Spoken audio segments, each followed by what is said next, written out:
Hi students, welcome back to my channel English Learning with Joy. আজকের ক্লাসে আমরা class 11 এর ফার্স্ট যে শর্ট স্টোরিটি আছে অ্যান অ্যাস্ট্রোলজার্স ডে আর.কে নারায়ণের লেখা, এখান থেকে আজকে আমরা এমসিকিউর সেকেন্ড পার্টটি করব।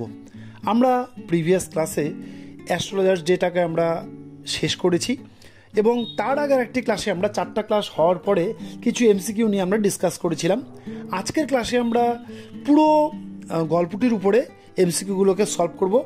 আই হোপ তোমাদের আগের ক্লাসগুলোর দ্বারা তোমরা পুরো গল্পটিকে ভালো করে বুঝেছো, কোথাও অসুবিধা নেই। ঠিক আছে, চলো এবার আজকে আমরা এমসিকিউর ক্লাসটা আজকে শুরু করি।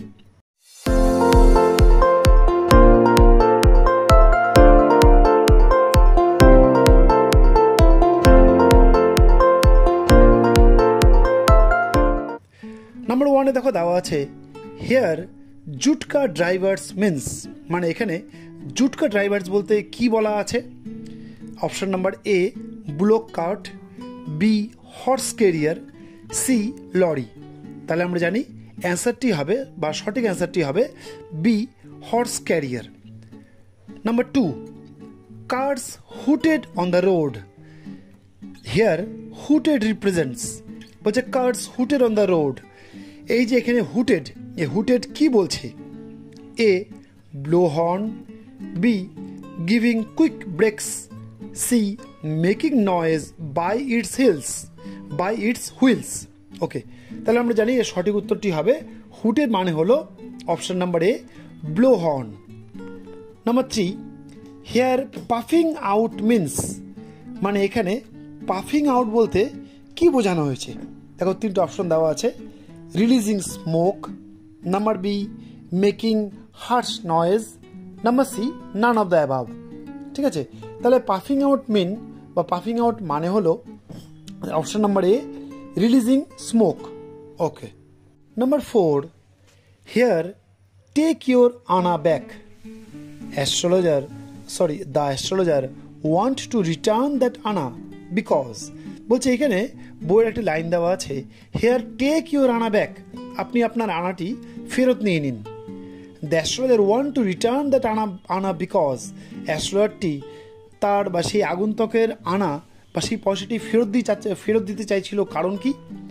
Option number A he became afraid, B the stranger rebuked him, C he wanted more আনা।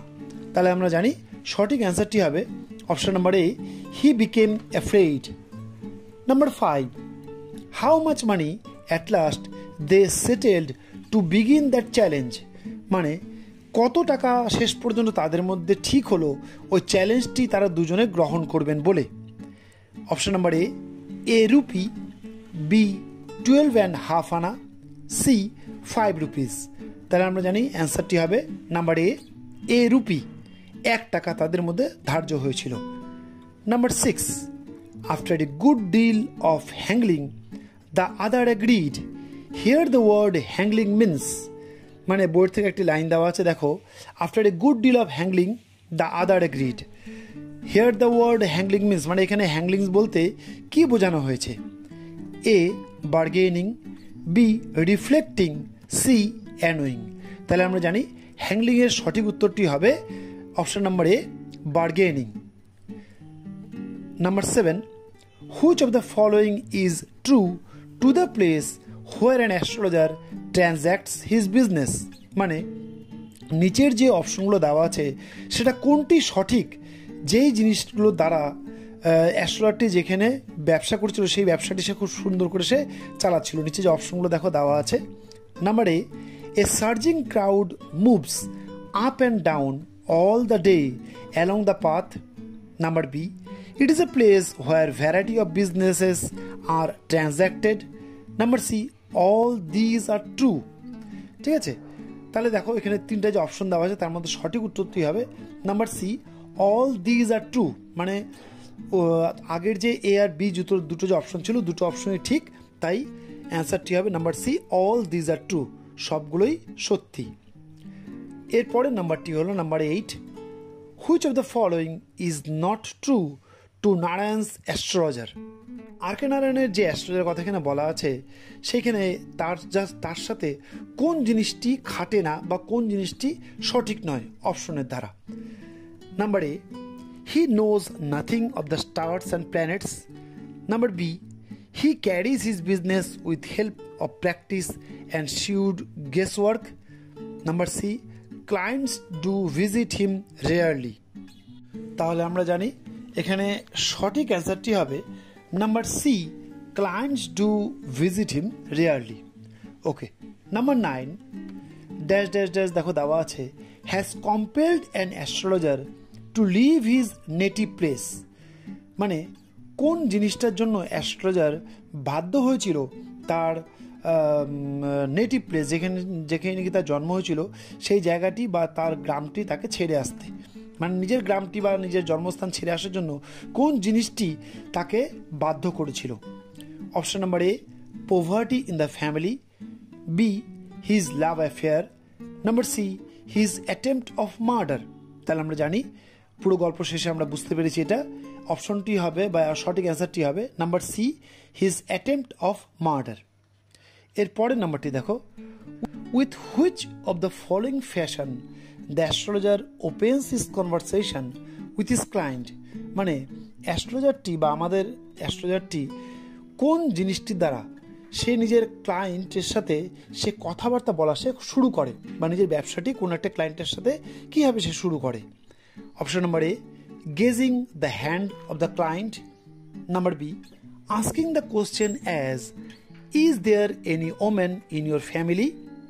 Number C, using one of these techniques.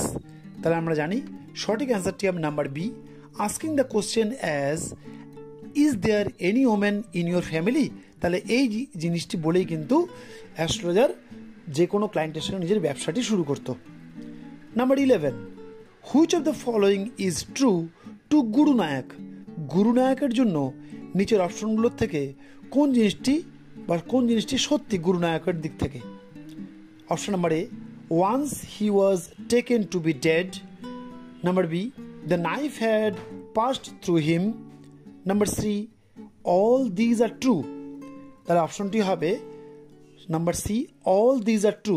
কারণ উপরে যে দুটো অপশন বলা হলো বা অপশনের মাধ্যমে যে দুটো অ্যান্সার বলা হলো, দুটো অ্যান্সারই কিন্তু গুরু নায়কের জন্য সঠিক।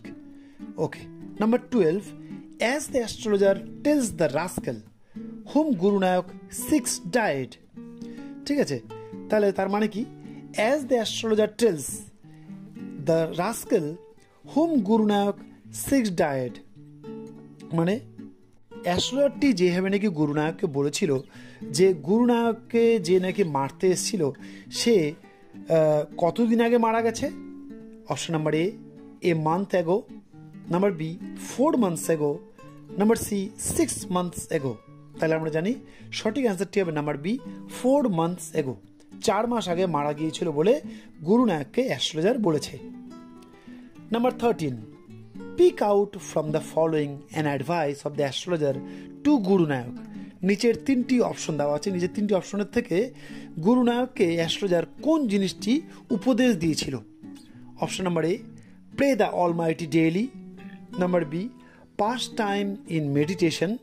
Number C, never travel to the north again. তাহলে সঠিক অ্যান্সারটি হবে number C, never travel to the north again. এই অ্যাডভাইসটি গুরু নায়ককে অ্যাস্ট্রোলজার দিয়েছিল।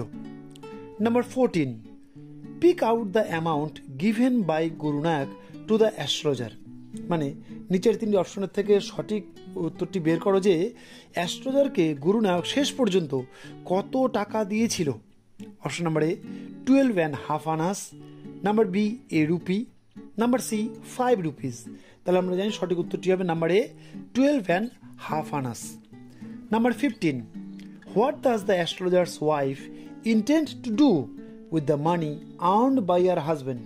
মানে অ্যাস্ট্রোলজারের যে ওয়াইফটি ছিল সে যেই টাকাটি নাকি সারাদিনের শেষে তার হাজবেন্ড উপার্জন করে এনেছিল সেটা দিয়ে তার ওয়াইফ বা অ্যাস্ট্রোলজারের ওয়াইফ কি কিনবে বলে ভেবেছিল।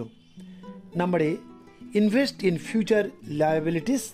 Number B, prepare some nice stuff for their child. Number C, to go on the family tour. তাহলে আমরা জানি সঠিক অ্যান্সারটি হবে number B, prepare some nice stuff for their child. Okay, তাহলে আজকের ক্লাসটি এখানেই শেষ হলো। আই হোপ এই আগের এমসিকিউ পার্ট 1 এবং এমসিকিউ পার্ট 2 দুটো পার্টের দ্বারা তোমরা অনেকগুলো এমসিকিউ এখান থেকে জানতে পারলে। ঠিক আছে, তোমরা এই এমসিকিউ ক্লাসগুলো ভালো করে দেখো এবং এমসিকিউগুলো নিজের খাতায় লিখে ভালো করে প্র্যাকটিস করো, কারণ তোমাদের কিন্তু ফার্স্ট সেমিস্টারটি ক্লাস 11-এর এমসিকিউর উপরেই হবে। ঠিক আছে, তাহলে আমাদের দেখা হবে এরপরে আরেকটি নেক্সট ক্লাসে। ততদিন পর্যন্ত তোমরা ভালো থেকো, সুস্থ থেকো, গুড বাই।